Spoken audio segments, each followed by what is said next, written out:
Good morning, this is Dr. K, and I'd like to give you a few tips on the process redesign proposal, which is due at the end of week 2. You have several resources for this. One of your resources is the document which explains the process redesign proposal. That gives you all of the instructions in great detail. Next, you have Markle.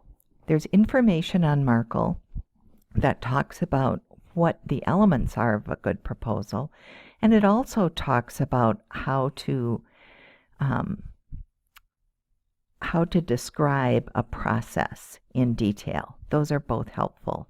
And finally, there's a document called the style sheet, and that's down in the resources section. And if you use that instead of making up your own format, it will save you a lot of time. Here are some things that students typically err in.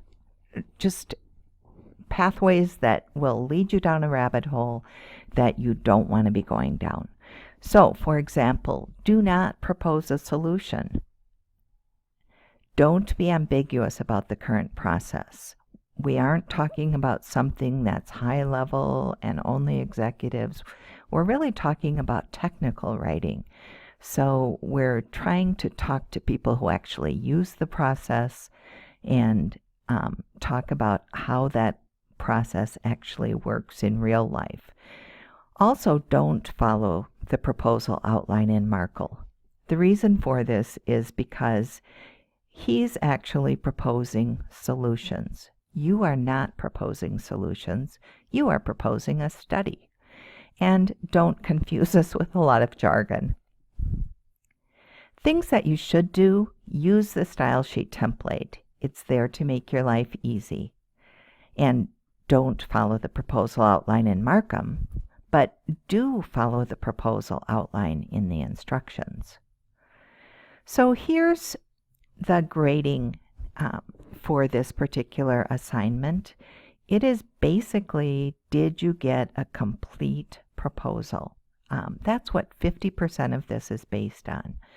And that's the task or purpose. And the instruction document is very specific about what is needed. Let me explain it a little better. Every document that you will write for this class, and really every document that you ever write, should have a good framework, a skeleton, because people expect that when they pick up a document. They expect a beginning and they expect an end. So make sure your document has that. In this case, your beginning will be a cover page. It'll be addresses to, from, and the date, because it's a business document. And all documents need an introductory paragraph to kind of help move the reader into the right mindset.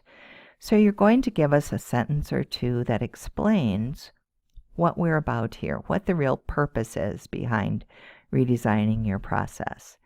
You also want a sentence that talks about what the document is meant to do. Now remember that this document is to propose a study. So that would be the purpose of this document. And also give us a little bit about how the document is structured. What can we expect to see? Can we expect to see a description of the current process? And tell us about the guts of the document, what to expect. And we're going to talk about the guts next. Finally, at the end of the document, the rest of the framework is some kind of next steps so that the person knows what to do with this document. And finally, a conclusion. And a conclusion doesn't introduce any new information. It simply says, I've told you about this, I've told you about that, and here we are. So it's essentially a summary of the document. So what are the guts in this proposal? Well, the first item that you want to have is a current process. It's great if you can flowchart it. If you have trouble flowcharting it, it's possible that you're looking at too high of a level, but you want to describe your current process, the way it operates today in your specific organization in depth. Now that depth might only be several paragraphs with a bunch of bullet points or a bunch of numbered steps. And bullet points and numbered steps are really good. I know that we just last week told you that bullet points are a problem and that they kill, but that was in a presentation.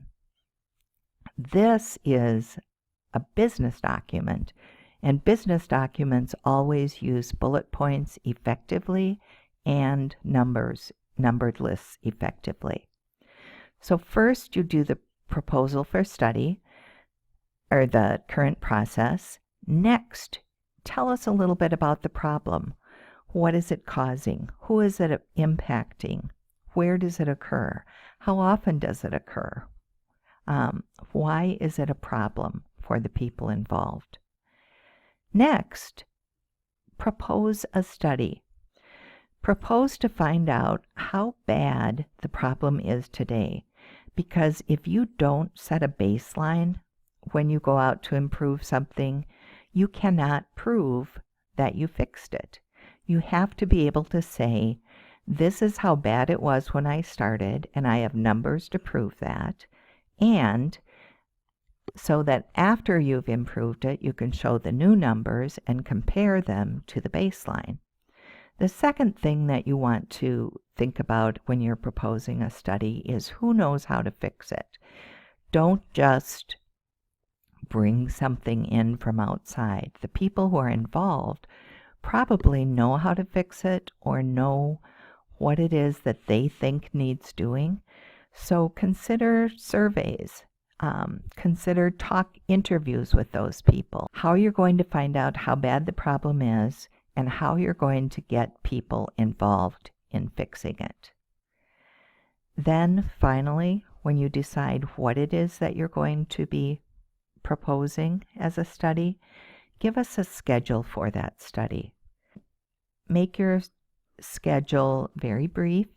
Give us actual dates starting today. And if you really have the right size process, it's likely that your study's not taking more than 4 to 6 weeks, period. If your study is taking 6 months or a year, you are probably looking at a process that is really too big for this assignment. That is the task or purpose for the proposal for week 2. After that, logic and reasoning, coherence, correctness, and errors.